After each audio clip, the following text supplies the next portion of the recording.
Si la glace est relativement, en bon état, quand je dis en bon état, c'est de la glace vive, on peut marcher dessus à partir de 10 centimètres. 10 centimètres, ça fait quand même beaucoup et tous les lacs, aux alentours ne sont pas toujours gelés à 10 centimètres, hein. Souvent, on a plutôt, 3, 4, 5.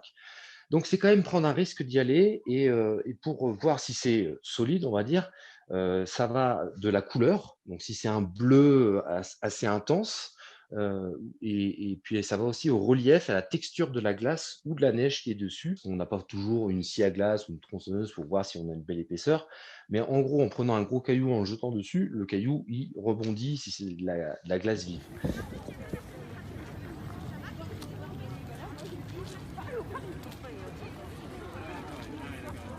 Alors, si on se retrouve sur un lac ou sur un étang, debout et on s'aperçoit que la glace est en train de craquer ou de se fissurer et qu'on est à 2 doigts de tomber à travers, la meilleure des choses à faire, c'est déjà de garder son calme, hein. Souvent, les gens veulent faire les choses vite, donc on garde son calme et ensuite on va s'allonger, on va descendre son corps, le poids de son corps et on va s'allonger pour, en gros, faire le système de raquette ou de chenille pour étaler le poids de son corps sur la glace et ensuite on va ramper délicatement, doucement, en s'aidant de ses avant-bras et en s'aidant de ses jambes, de ses genoux, pour s'extirper et rejoindre la rive la plus proche. Si la glace cède, bien évidemment, on peut s'en sortir.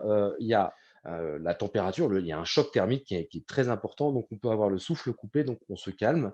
Et puis, on va très rapidement aller sur le bord de la glace. Et il y a deux choses. On va, encore une fois, il faut partir du principe, comme les raquettes à neige, il faut étaler le poisson-corps.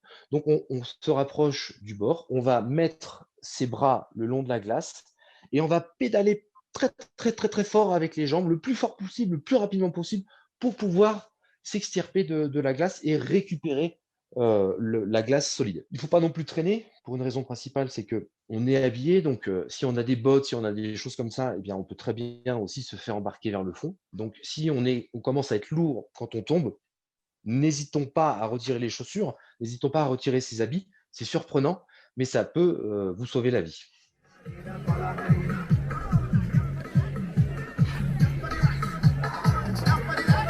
Aller sur un terrain de jeu comme celui-ci, il ne faut pas oublier, c'est prendre un risque, dans tous les cas. On ne pourra jamais garantir que la glace, on peut jouer dessus, on peut marcher dessus, sauf dans des cas très particuliers où les mairies ont préparé des terrains, ont testé, ont sondé l'épaisseur de glace.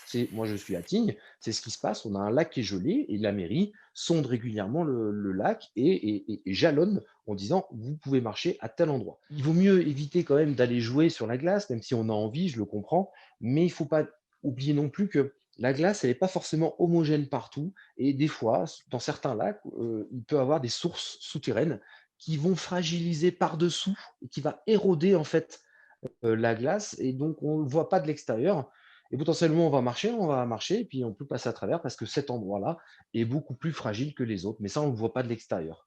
Donc oui, on a envie, oui, c'est intéressant, mais n'oublions pas que c'est prendre un risque.